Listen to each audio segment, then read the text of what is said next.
Kita lagi sama Bu Haji Salia. Oke, kita tanya-tanya terkait gimana sih kesulitan belajar virtual itu? Apa sih kendalanya gitu pada anak ataupun guru? Oke, boleh dijelaskan Bu? Kendalanya untuk belajar virtual itu untuk orang tua memang kendalanya di kadang-kadang anak-anak itu belum megang HP tersendiri, jadi pakai HP orang tua. Ya. Kadang-kadang HP-nya dibawa sama orang tuanya kerja. Nah disitulah mereka merasa kesulitan. Gitu. Dan gitu juga masalah kuotanya. Memang kan kalau pakai HP itu harus ada kuotanya. Orang tua merasa keberatan mungkin ya di kuotanya. Banyak orang tua mengeluh gitu. Ya pengennya sih sudah normal seperti biasa. Iya, tetap muka ya Bu ya. Tetap muka, mudah-mudahan saja pandemi ini cukuplah sampai saat ini saja. Supaya kita belajar tatap muka, jangan belajar di rumah saja ya. Betul. Kalau terkait materi gimana Bu? Ada kesulitan tersendiri apa gimana?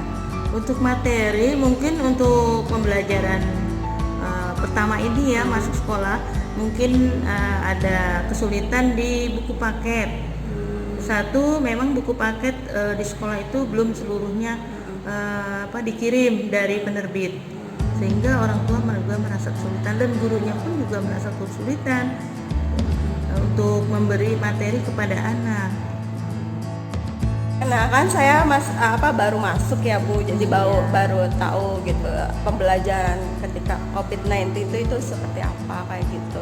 Emang cukup sulit juga ya, banyak kendalanya juga gitu. Terus saran buat para orang tua atau khususnya saya nih, bagi saya yang baru masuk lagi gitu kan di era pandemi ini pasti berbeda sekali ya. Gimana ya, harus sabar lah gitu. Yang pertama kita harus sabar. Kepada orang tua juga saya pesan untuk dapat mendampingi putra putrinya di rumah. Gitu. Para dewan guru juga ya harus sebisa mungkin, semaksimal mungkin untuk dapat memberikan pelajaran kepada siswa-siswinya. Walaupun pembelajaran itu jam belajarnya itu dipersempit ya, atau yang biasanya kurang sekali. Jadi yang biasanya kita belajar dari jam 7 sampai jam 2, sekarang memang hanya 2 jam saja. Dari jam 8 mungkin sampai jam 10, kalau dari jam 9 sampai jam 11. Gitu. Karena kalau memang kita mengikuti jam-jam yang normal, anak memakai HP itu udah suntuk, dan itu juga HP kan dipakai dari jam 7 sampai jam 2. Iya, nge-hang juga kali ya Bu ya. HP-nya lowbat. Kuotanya juga. Iya, betul. Memerlukan kuota yang banyak gitu. Iya. Nah, Ibu kan udah dari dulu ya Bu, dari tahun berapa Bu ngajar? Tahun 86 mungkin sampai sekarang ini. Oh iya, udah ada berapa tahun? 30 tahun ada kali ya? 34 tahun. Wow, subhanallah. Tua ya Bu saya. Tapi kelihatan awet muda lah ya Bu ya. Tapi mungkin dari zaman dulu kurikulum sampai dari kurikulum hingga pembelajaran mungkin di saat COVID-19 ini terasa sekali kali ya reformasinya seperti apa gitu ya Bu ya. Iya, udah pasti jelas lah. Udah pasti jelas. Untuk perubahan-perubahan itu banyak sekali.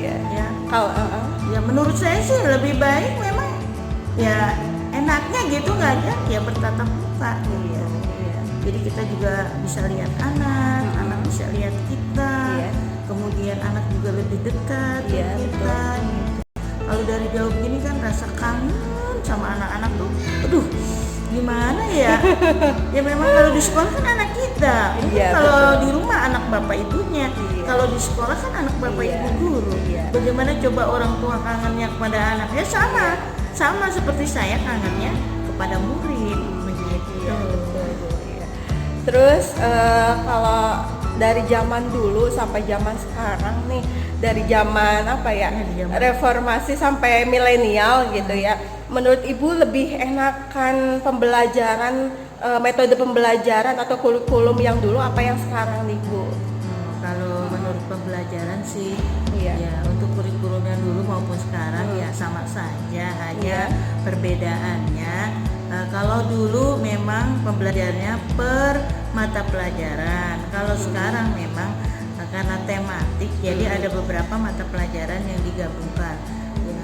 Jadi bukannya digabungkan cara ngajar, ya bukan, digabungkan materi, beberapa 4 materi dijadikan satu buku. Ya memang sih untuk tahun sekarang ini, zaman milenial ini, ya untuk buku anak jadi lebih apa ya, lebih sempit gitu ya, lebih lebih efisien lah gitu. Jadi yang biasanya anak bawa buku Banyak, 4 ya, Bu. empat Iya. itu Dalam jadi sehari, ya, Bu.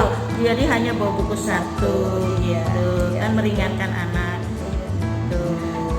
Dalam keefektifan apa ya, belajar ataupun apa sih, metode pembelajaran itu lebih efektif kurikulum yang dulu apa yang sekarang, Bu, menurut Ibu? Ya menurut saya sih lebih efektif yang sekarang. Iya. Ya sebenarnya yang dulu juga karena kan kita belajar dulu sama sekarang sebenarnya sih sama aja ya. Iya, betul. Cuma lebih efektif sekarang lah. Iya, lebih ringkas sekali, Lebih singkat, ringkas, padat, jelas iya, ya, Bu ya. gitu.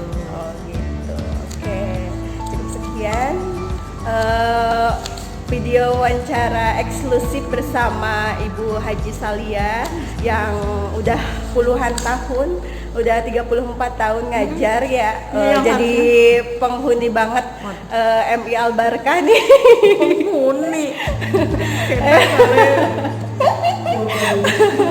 Iya. Iya, ya gitu. Sebenarnya sih saya harusnya memang sudah pensiun lah ya gitu. Tapi Bu, kalau tetap semangat ya sih Bu, ya teruskan aja ya Bu ya. Ya mudah-mudahan gitu jadi amal jariah ya Bu ya buat Ibu gitu ya Bu. Ibu juga sehat terus, sehat selalu ya Bu ya. Iya, insya Allah Bu, kalau ya namanya guru pasti awet apa ya, awet muda ya kelihatannya gitu. Iya. Jiwanya jiwa muda pasti. Tapi tetap sih umur mah nggak bisa dibohongi kan. Iya. 50 itu tetap 50 lah. Iya, betul. Iya. Saya sih cuma kenapa saya masih mau mengajar udah tua kan gitu ya. Iya. Cuma saya ingin mengasih semangat aja buat yang muda-muda. Ayo loh, siapa lagi kalau bukan kalian Iya, gitu kan? betul sekali Bu. Iya. Ya, ibu aja yang sudah tua masih mau kok gitu. Iya. Itu aja. Iya. Oke. Cukup sekian. Ya, wassalamualaikum warahmatullahi wabarakatuh. Waalaikumsalam.